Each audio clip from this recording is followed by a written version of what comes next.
The man who traded his tenure for my dignity. Growing up in a small town, you learn early on that some names carry more weight than others. In my school, that name was Vance. Jackson Vance was the school board president's kid, and he treated the hallways like his personal kingdom.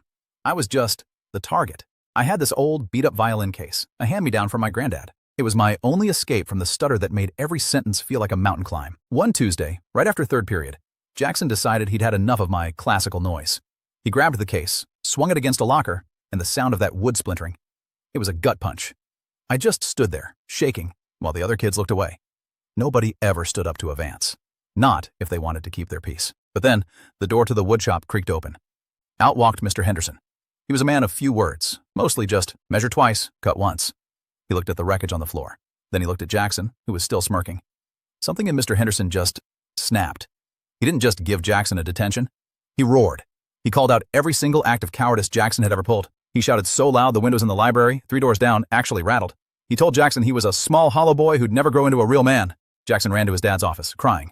2 days later, Mr. Henderson was packing his toolbox. The school board cited unprofessional conduct, but we all knew the truth. On his way to the parking lot, he stopped by my locker. He didn't say anything about the bullying. He just handed me a heavy rectangular box. Inside was a beautiful dark wood violin, the one he'd been building in the shop for years. He leaned in, and for the first time, I saw him smile. He whispered, "Don't ever let him mute you, kid." Then, he walked out of that building with his head held higher than I'd ever seen a man walk. And I finally understood what real strength looked like.